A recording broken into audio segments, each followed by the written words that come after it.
Hi, I'm Max. And I'm Skylar. Recently, we decided to start watching Bob's Burgers to see what it was all about. And it didn't take us long to become completely obsessed with the show. But one of the things we love the most about the show is the brilliant end credit sequences. Which is why we created this podcast. Each week, we're going episode by episode to talk about the elaborate end credits. We're excited to have you join us right here on Bob's Credits. We'll make sure the Bob's Burgers end credits get the credit they're due. All right! You're laughing. Yeah, I can't. You're looking at me funny. I can't wait to hear what comes out of your mouth. But I can't help saying chip chip. Oh my God. Oh. Ain't that the truth? Oh, man. Folks, if you are new to this podcast, Max decided Chip Chipperoo was the best way to start the episode. Now he sings Chip Chipperoos. Mm-hmm. Yeah. That's what we're doing. Episode 3 of our podcast is where Chip Chipperoo came out of my mouth and I ran with it. And it onto evolved. this podcast. It evolved. I want to apologize. I'm a little stuffed up this episode. I don't normally sound like this. But I did make him some homemade chicken noodle soup that I swear changed our lives. Can you just please tell me how good it was? I really need to hear that affirmation. I think Bob would be in awe of you. Oh my gosh. This is my love language. Yeah. Compliments from Bob. Yeah. Yep. He's the ultimate. He's the ultimate. And we are going to be talking a lot about food and Bob because welcome to episode 60-something of Bob's Credits, Dawn of the Peck. It's a Thanksgiving episode, which we'll get into. We are recording it a week before Thanksgiving, a few days before Thanksgiving. A week. Yeah, and this is going up Thanksgiving weekend, this episode. So you guys have hopefully had an amazing Thanksgiving. You have had an amazing meal. Maybe you had to pick up your aunt and drag her in a cat kiddie pool through snow for an hour. A little reference to another episode. Yep. Okay. Yep. Speaking of that, we have been binging Thanksgiving Bob's episodes, as you probably have too, because right now, live on our Patreon is... We did a definitive ranking of the best Bob's Thanksgiving episodes, including the newest one from season 12. So if you're not ready to let go of Thanksgiving, probably like Bob, go check that up. If you want to unlock the tons of extra episodes we have on Patreon, that is our $5 tier. But before we get started, I want to chat a little bit about our Patreon, if you're cool with that, Max. Yeah, let's talk about it in just a second. But first, I want to thank some of our new Patreon subscribers who... Exciting. If you subscribe to our Patreon at a certain tier, I am going to burger pun your name. So for our first Patreon subscriber, thank you, Erica Batista. You are now the Air Ricotta Batista Burger. Ooh, love some ricotta cheese. Yeah. Love Erica too. Thank you, Erica. Your burger sounds delicious. I know. Oh, you could put some garlic in that ricotta. We also have Catherine Deathridge, who is now the Catherindian Spiced Deathridge Burger. Ooh, like a little curry powder or something? Yeah. And finally, we've got Charlotte Evans, who is now the Charlotte Eggvins Burger. Wow. But I said to any of our previous Patreon subscribers that if they didn't get a burger pun name and they wanted one, to let us know. And our super fan Erin Matthews wants a pun, and she is now the Grierin Matthews Burger. A classic. Love it. Yeah. So We got some good burgers here. Yeah. So if you want your name punned, go over to our Patreon, subscribe to the right tier. We have 3 tiers on there now. As Skylar mentioned, if you want bonus episodes every month, we do 2 every month, but we're shooting to do more. We want to do more. We're having fun over there. That's $5 a month. If you just want a shout out, if you want kind of like access to bonus stuff in the future, it's $3. And will they get a burger pun name with the $3 Yes, tier? they will. And if you here's the thing. Some people don't want to spend money every month. We understand that, or you don't have the money to spend every month. But if you love our podcasts, you want to give us a little bit of support, you have $1 toss away every month. We have just like a tip jar on Patreon for $1 a month. You know, we work very hard on this podcast. We do it for free. We do it because we enjoy doing it. We enjoy building this audience and chatting with you. So it's just an option if you want to kind of like show us some love on our Patreon. So our Patreon is really what keeps this podcast going, our time and resources we spend on this. So it would just mean the world to us if you subscribed at any tier. And of course, it's patreon.com/BobsCredits.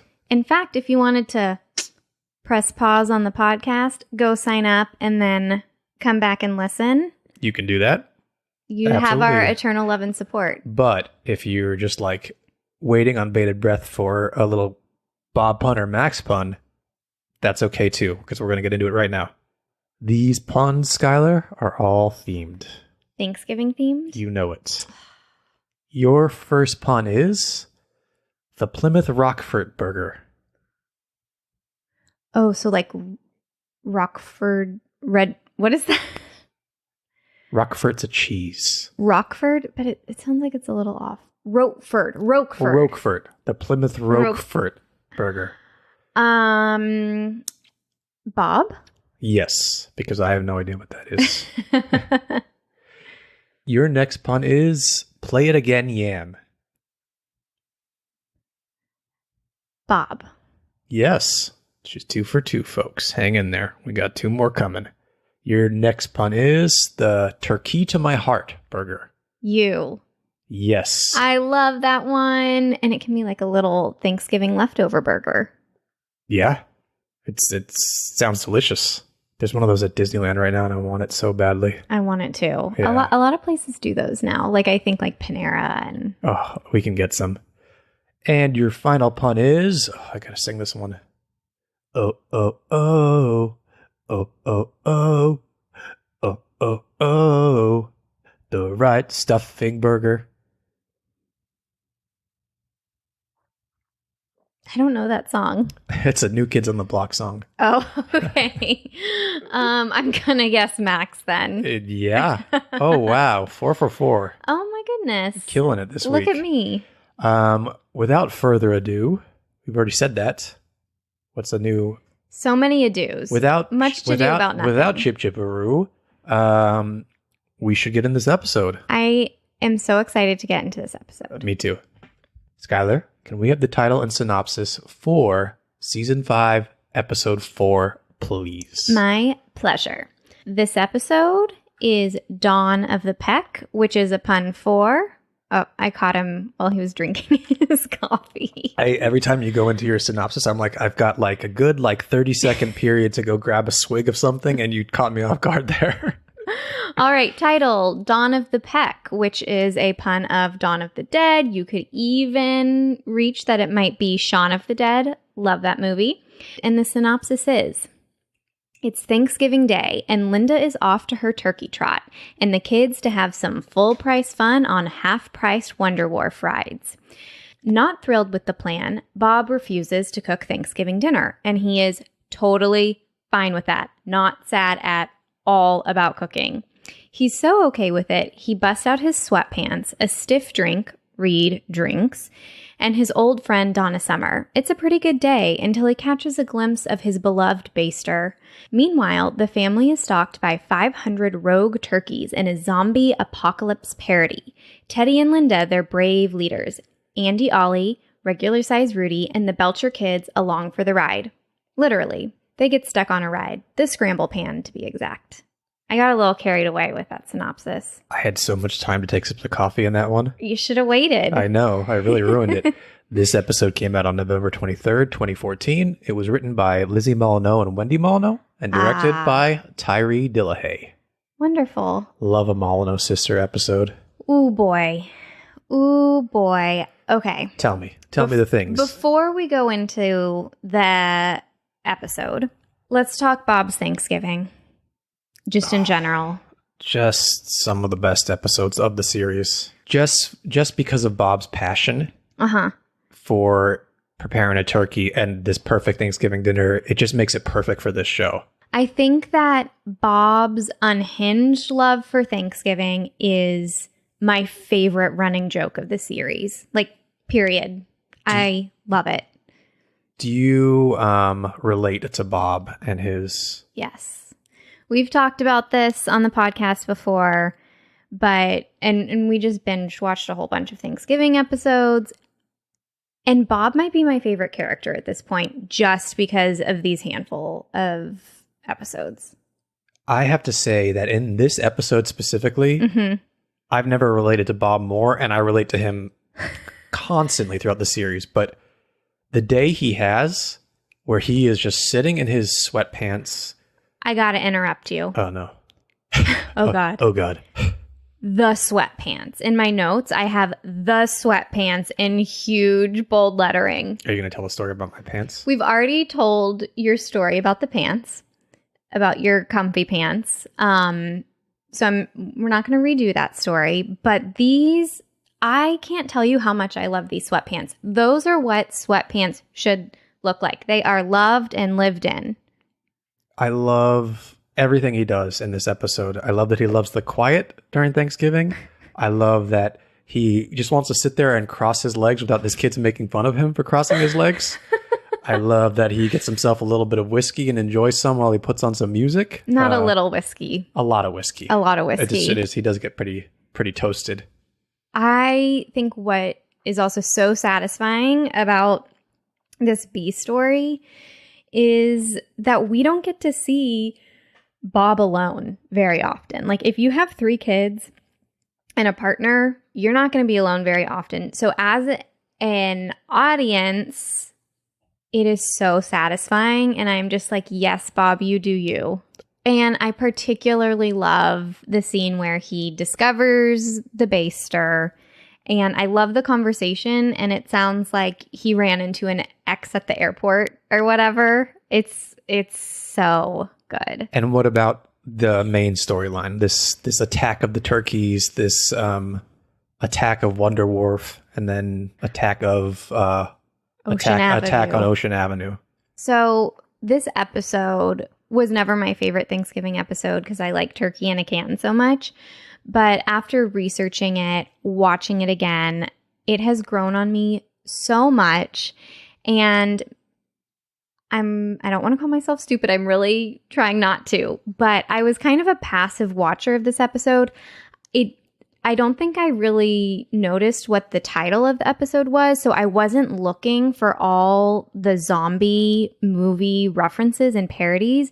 And so when I got hooked into that this time that we watched, it elevated it so much for me. Like, this is it takes every trope of a zombie movie and puts it in this.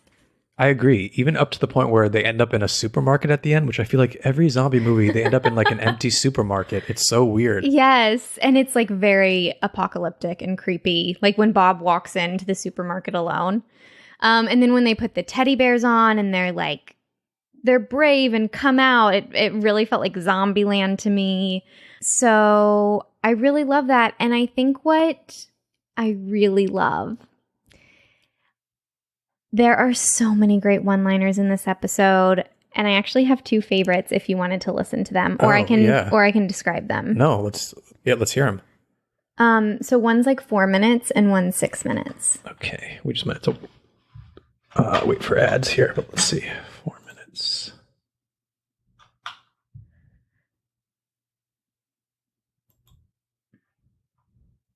This is regular size Rudy line. Their Turkey Town Festival. All right. Is everybody ready for some poultry in motion? Those words don't sound right. Hey, regular-sized Rudy. I didn't know you were a scrambling man. I'm not usually, but since my parents are divorced, I gotta have 2 dinners, so I'm trying to make myself throw up breakfast. Do you find that line, that regular size Rudy line, as funny as I do? It's hilarious. It's hilarious. And before we get into the next one-liner you want to point out, I want to mention, now that we've already heard regular size Rudy and Andy and Ollie, this part of what makes this episode so good is that we've got all these appearances of these recurring characters that we've come to love. It's such a Amen. good collection. We even have the rollerblade dude. Yeah.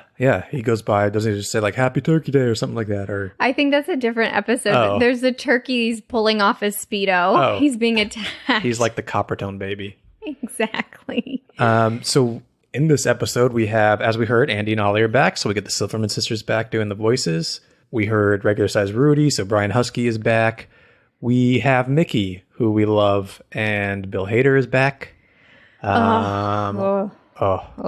was a whole Mickey gate where Bill Hader couldn't do Mickey's voice in the most recent season. And so Lauren Bouchard, the creator, tried to do his voice, and did not go over well with the fans. No, we had one fan DM us, and they were just like, I'm still trying to recover from that moment. Anyway, we'll probably do a whole Patreon episode. We are, because we did do over on Patreon the evolution of Mickey, and this all happened right after we recorded that. But so I think we have to kind of like do like an addendum to talk about that whole situation. Must be addressed. We can play the two different versions when they like re-release it with My a different heart. Mickey voice. Oh yeah. Okay, keep going. Anyway, we also get the fish odors are back. So we get Kevin Kline and Zach Galifianakis. And reporter Olsen Benner, where one of our favorites, Pamela Adlon. They're all back in this episode. It's great. I also have that Brendan Small reprises his role as the animal control guy from Sacred Cow. Oh, so way in season 1. Yeah. Right? Yeah. Okay. Welcome back. Welcome back. Yeah. So Turkey in a Can is such a fantastic Thanksgiving episode, but it's very all about family. It's very insular. Like you're in that apartment. It almost feels claustrophobic, like when you have too many relatives over. So then I really appreciate this episode being the next episode because they didn't try and do the same thing. They really went for it. And I think they took a risk and it really paid off. And the reviewer from the AV Club made a really good point. He said that he loved the turkeys and that what's interesting is that this isn't something you could do in live TV. So I think it's a huge undertaking, but it's something we wouldn't see on any other show, which I love. And when I say it's a huge undertaking, do you want to point out that little glitch that you discovered? Oh, there was a certain glitch where the turkeys are chasing the crowd through Wonder Wharf, and a turkey's head just pops up over. There's turkeys popping up everywhere, and a head pops out of like a character's neck or like face. And we have seen this episode so many times, and Max was like, "Oh my god, a turkey came out of that person's neck." I've never caught like a mistake or a glitch on the show the way that like other fans do. Yeah, diehard internet sleuths have. Yeah. So I got excited. I was very proud of you. I live a simple life. It's the simple pleasures in life, man. Yeah. If Bob has taught us anything. But I think, that glitch really speaks to how hard this must have been for the animators. So thank you, animators. I think this is a fantastic episode. I agree. Do you have any more fun facts for us? I'm not going to let this go. I really want to hear my second favorite line. Oh, yes. Andy and Ollie. You gotta get off this thing. Andy, Ollie, you seem like you're up for a challenge of getting off the ride and shutting it down. We'll try anything. Yeah, I tried shrimp at my aunt's house. Great, go get it. That's it. I tried shrimp at my aunt's house. I found that so funny. It's so funny. So a little fun fact for you is Teddy knocks over a snow cone stand, and it's called the Tropic Cool stand, and he knocks it over with the tickle boat. The same brand of snow cones was seen in the episode Ambergris, where Sally worked as the snow cone lady. Oh, is she a criminal like the other? I can't Mickey remember. And the nose. I can't remember. Oh, maybe she. It seems like all those things are a front for some kind of. I mean, it is the fish odors. True. They're probably in on it. Yeah. And then this is a little fun fact for Archer fans. I personally think this is a reach. So if you are an Archer fan, I know we have some Bobs and Archer fans on our Instagram. Please DM us and let us know what you think. Bob says to his baser, "That's classic you," which is a very you could put that phrase in any breakup scene, anything like that. But the internet is telling me that this is a reference to Sterling Archer's line, "That's classic her." I think this is a reach. Is this a nod to the fact that John Benjamin voices both? I'm going to say it's a reach. I think it's a reach. I think that's a pretty common saying. That's that classic it's enough you. that it's not necessarily Archer specific. Yeah. I think if they wanted to do a nod to Archer, it would have been a little more obvious. Right. Undeniable. Yeah. There's definitely like an homage to Hitchcock's Birds going on. Paste Magazine put that little thought in my head. Oh, absolutely. Yeah. Definitely. The last little tidbit I have to say is that when Bob signs the letter to his family saying that he's going to go to the grocery store, love forever, hoping that it will make him not sound drunk. I think that's the funniest line Bob has ever had. Yeah. If you ever try to write a note when you're drunk, I used to leave notes in college to myself when I was drunk Really? to sober me. But you're so old, it wasn't like notes on your iPhone. It was just no, like, it was, if you wanted to leave yourself a note on your phone, it wasn't an iPhone back then. It was like 22255 to get the But do you right even number have that a you needed. notes? Like, I guess you could text yourself. No, I'm too old for that. I didn't. So you I post-it feel like I didn't notes? start texting until like my senior year of college. Max, I got to know about these notes. What did you say to yourself? Were they sticky notes? It could have been just on pieces of paper. You never did that? You got drunk and like left a note, and you're like, "Whoa, I left this for myself." Are they inspirational messages? Well, sometimes Are like you like they- leave a water out for yourself and just says, "Hey, sober Max, you're not going to feel great in the morning. Here's some water I left for you." Nobody like, does "Oh, that. Oh, I'm very lonely. But that's adorable. This is what Bob would do So when you're he's home telling alone. me you didn't do this when you were sober, knowing that you would be drunk. No, drunk Max took better of sober Max than sober Max took of drunk Max. Whoa, my head's confused. Okay, so you stumble in, you're wearing your sweatpants. Well, who said I'm wearing my sweatpants? I'm filling in the blanks. So when I stumbled in from like being out, I'm in my sweatpants? No. You're stumbling into your bedroom. Okay, yeah. You've put your sweatpants on. Yeah. And you fill up a glass of water, put it by your bed, and say, "I love you, man. Take care of yourself tomorrow morning." Yeah, if I was coherent enough to do that, yes. I would Okay. sometimes do that to leave a little note for myself. See, this podcast reveals new things. Yeah, maybe put some like a couple Advil next to your bed. Sorry, sorry for what I did tonight. Take care of yourself in the morning. All right. You heard it here, folks. Hey, write yourself sober notes, drunk notes, whatever. It's like having a special friend, a little imaginary friend. Should we get into the end credits? Maybe Gene's imaginary friend does that for him too. Yeah, I would think so. Although I don't think Gene drinks. I'm thinking when he's like 25, he's still gonna have this friend, just leaving him Advil and sticky notes. You ready to get into these end credits? I am. Okay, I'm gonna play the last few moments. There's two scenes that kind of like go into the end credits. We got the family is all at dinner with Mickey and Teddy and regular size Rudy at their home, and then we cut to the fish odors at dinner. I'm just gonna play both because what Bob says at the end of this dinner is relevant to the end credits, and then we also like to play the like last scene before the credits. Fine, I'm putting on Donna Summer, though. Who's Donna Summer? Oh, Rudy, you are gonna love her. Well, Felix, should we do the wishbone? Yes, I guess we should. What was that? What was what? Come, do the wishbone. Come on. No. I heard something outside. You didn't hear that? What was that? Come. I wish you would come do the wishbone. All right, I guess I win. There's been a change inside my life, and I just wanna let you know. So we have Bob introducing Rudy to Donna Summer, who everyone knows Donna Summer, disco queen. Another great moment between Rudy and Bob. I would watch an episode where those two are paired up. Yeah, I mean they were paired up in the museum episode, kind of. And yeah, Rudy's great. He's Well, that's so where lovable. he really stole our heart, is in that episode. Yeah, Donna Summer. Everyone knows. Looking for some hot stuff, baby. This eve. So many disco hits. Disco Queen. It makes sense that Bob would love to put on some Donna Summer after a couple drinks and just dance around to it. It sounds very like you. So then I would put on let's put on some Donna Summer after this, and I'm going to dance around while eating some pie cakein. Oh, God.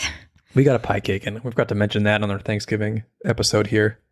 Tell the folks at home real quick what a pie cakein is.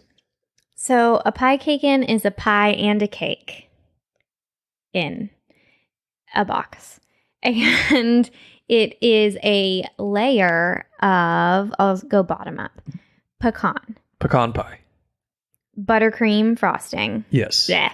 Pumpkin pie. Yum. Buttercream frosting. Meh. A spiced moist cake. Yum.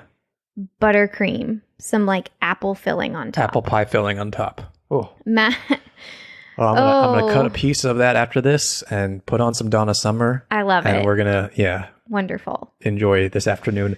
So then it goes to the fish elders having their, what I think is a depressing Thanksgiving, but it's how the fish elders like it.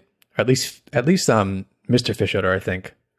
Because he gets to sit at the head of the table. Come break the wishbone. Oh, that's It's pretty the good. wishbone. I love that he's so into the wishbone, and Felix is just hearing the noise coming from outside.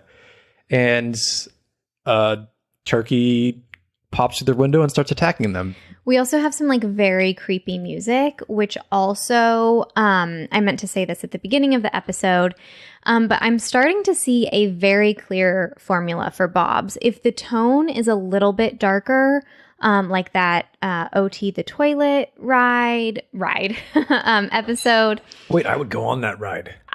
Yeah, it's a Bob's Burgers mashup. Yes. With you sit on OT the toilet. Yes. And you fly through like Ocean Avenue and you read my mind. Wonder Wharf. But it still has the scent of the Disneyland Pine ride. The ET ride. The ET ride. Okay. And let me ask you this.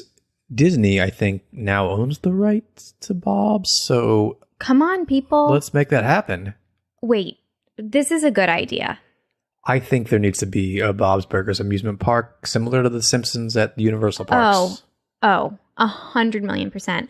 Also, I sat on a heated toilet the other day. It was very nice. Did it sing to you? It didn't sing, but it opened by itself, and there was all these buttons, and it flushed for me, and it was like this whole thing. And I started to understand Jean's attachment to OT. What would be if it did play music, what would be your request? Donna Summer. Donna Summer? Yeah. That's just because we're talking about her. What would it be if we weren't just talking about Donna Summer? I feel like I want to listen to like Kiss from a Rose. Yeah. Seal? Yeah. A Seal serenade on a heated toilet? A Seal medley would be nice, like a little bit of crazy. Wait. No, that's not what was in that episode, right? What? What music did it play? No, it was playing, I think it played Michael McDonald. Okay. Maybe some classic Cher. Oh. Do you believe in love? Okay. Cher's an interesting choice. Anyway, my theory is that when they do these darker episodes, like World War... Wait, what's the title of the first episode? Not World War II one. Wharf Horse is the first one. So they have a formula. They cut out the credits because they're too lighthearted. They cut out the beginning credits. They do not start with the family. Like OT, the outside toilet, it was that guy driving the truck. With this, it's this creepy scene with the turkey shaking the trailer. Which I think is an homage to the beginning of Jurassic Park, by the way. Oh, it is? With the raptor, yeah. Oh, I love that. So then... black screen title card of the episode. That is their formula for not as lighthearted episodes. And it really works because if you started those episodes with can you sing the beginning credits? Ding, ding, ding. Oh, I think you're onto it. Okay. It doesn't work. So keep an eye out for that formula. They're always going to use that title card. No credits. Probably won't start with the family.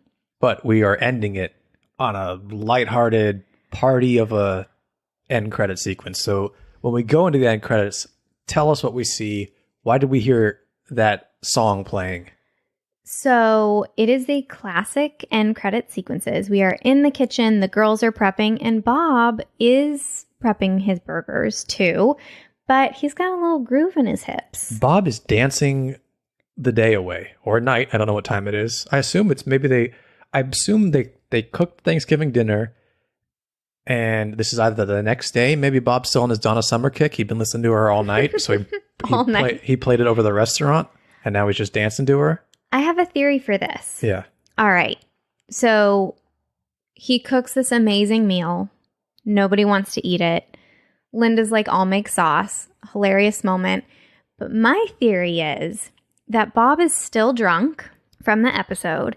And he says, we're not having a bowl of sauce for dinner. Let's go down to the restaurant. I'm cooking everyone burgers tonight. So I have a theory that, Mickey and Rudy are in the restaurant. He's still drunk, which is why he is grooving. And he's like, you know what? I'm bringing my Donna Summer. I like your theory. I think you are 100% accurate. I take back what my guess was. And I think anyone who fights you on that, I will fight them like I'm a cycloptic turkey. Oh, baby. Yeah. Thank you. Yeah, I'll be the, what's it? Queen of the peckers? Yeah. Yeah. Classic you. Always protecting I'm always my pecking. honor. Yeah. So that song is Finger on the Trigger by Donna Summer. And Bob's just singing in his what's that voice called? Your head voice? Oh. To it. Should we listen to a little bit more here? Yes.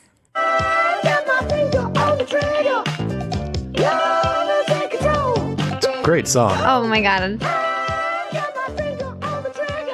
So he's just really like shaking his hips side to side, shaking his arms a little bit. Everyone else is doing normal stuff. We get Linda appearing in the service window, waiting for the burger to be delivered. Louise gives Bob a little smile. She does? She's looking up at him smiling. I don't know. Oh. And but no one else is really reacting. They're just like, that's just drunk dad. What I love so much about, he's really dancing. He is not tapping his foot. He is not like self-conscious, aware of himself, Bob. No. He is going for it, which is so rare for these credits. Normally, he's the straight man eyeing these girls, are not paying attention to his wonderfully loony wife. Yeah. So he gets to be Linda. He's always like, he's got it. He takes work very seriously. He takes cooking burgers very seriously. But it's great to see him let loose a bit. And he is 100% not self-conscious, because when you sing in a head voice at that volume, you don't give a fuck about what anyone around you thinks. You're just having fun. This is pure joy. So do you think they put the song on in the restaurant and he's singing? Absolutely. Yeah. I think he broke out that CD. And he's like, we're all going to have burgers and we're listening to Donna Summer for Thanksgiving. I love it. I ain't let it go. Mama used to tell me. Oh, I love this scene. Okay, what did he do there? We got some new moves. So, during one of the lyrics, he like looks over to Louise. She's not looking back. Like, no. And then you explain it. So he kind of like sticks one finger up, like he's like, don't go there, girl. Yeah, kind of like doing that. And then he does like, he puts his whole hand up and kind of like does like a stop in the name of love thing towards. But down his hip, like a car washing move. Yeah. It's a very cool move, actually. It's great. He's really getting into it. He does a little burger flip. Also, as someone who deeply loves cooking, like I feel most myself when I'm cooking. And Bob loves cooking so much. To be like dancing and singing and having so much fun while cooking, oh my god, he's in heaven. What's your go-to cooking song? If you want to dance around. I love it when you one time you put on like 90s classics. I like doing like old top 40s when we're cooking. So it's Kiss from a Rose again. Yeah. I'm just always putting on Seal. Seal's my Donna Summer. Oh. I used to have, because Seal songs are pretty long. They're at least like 4 to 6 minutes ish. Okay. And I always used to have it on my iPod when I go work out, and I'd secretly like be doing like this intense like lifting, but I'd have like Kiss from a Rose or like You're crazy such a playing. Complex human. Oh, I love me some Seal. I do too. She said, yeah, you gotta come out smoking. Hit it with your best shot every time. I just love hearing him sing it. I know. At the very end, as Gene makes his appearance in his burger costume, coming from the left side of the screen, moving to the right. Bob kind of like starts doing like a fist pump in the air. Yeah. And his voice gets like a little lower, I think. It's so good. Gene does not acknowledge his father. Tell me, why is Gene in his burger costume?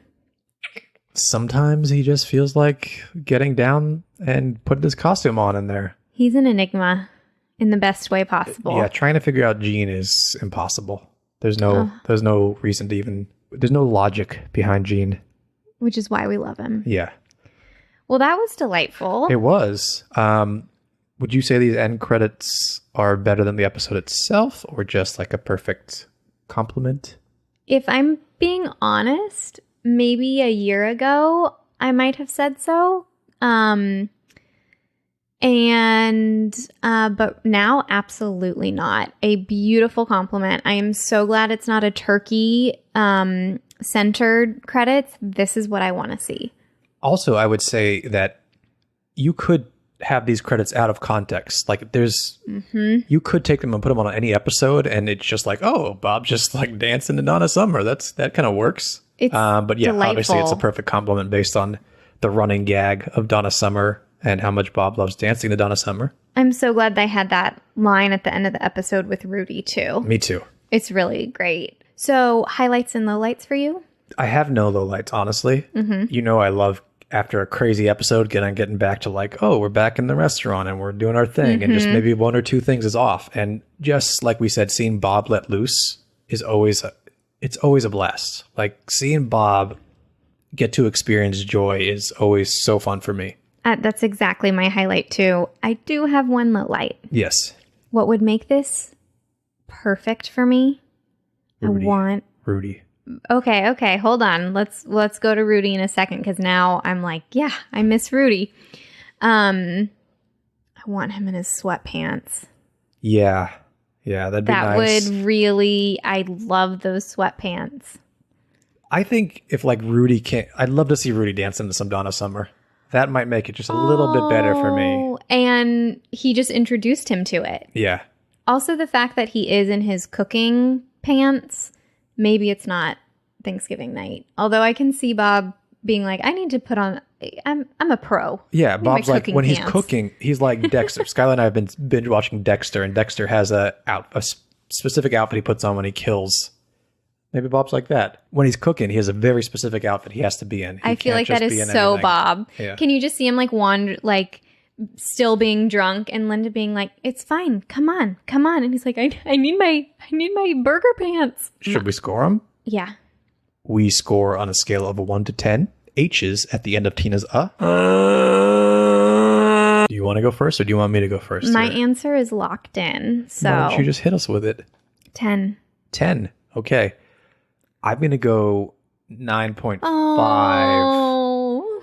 Just because thinking about the lack of Rudy, I would have loved, it would have just made it perfect if Rudy was dancing in there with him. I think they're perfect. I just take it down a tiny bit. Yeah. Thinking about Rudy coming in, swinging his arms or something would be so cute. He would be swinging his arms. Yeah.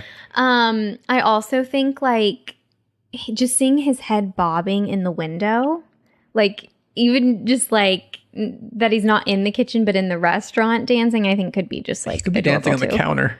Oh, that'd be fun.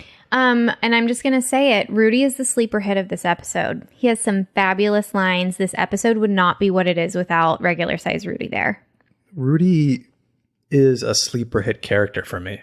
Yeah. Like, I don't think my first watch, I don't think I appreciated him enough. We did not. Shame on us. And he is just phenomenal and such a great character. And it's always lovely to see him in an episode. He's in my top 5 now. Definitely. For sure. Anything else we want to talk about?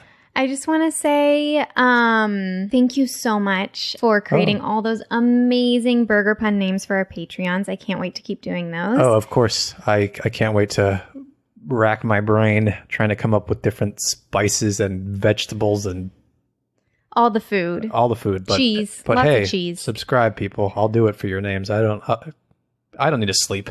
And because it's Thanksgiving and in the spirit of giving, If you want to leave us a review on Apple Podcast, it helps us so much. It can be 3 words. It can say, all right, I love it. You just got to click the 5-star and then say... Don't bribe anybody. Click 5-star, don't click anything else. And then say just like, I love Bob's. maybe a little bit more context. I love Bob's and Max and Skylar and Biscuit. That would be fabulous. We're going to get like 15 reviews. It's like, I love Bob's. Like periods in between them. They're going to be like, they're spam botting us. We're taking this podcast down. Yeah. And happy Thanksgiving, y'all. We will see you next week. And I'm going to leave you with a little Bob reference. I'm going to say, stay on the sauce. Stay on the sauce. And I'm going to say... Stay summery. Stay Donna Summery. I love it. Yeah. We'll see.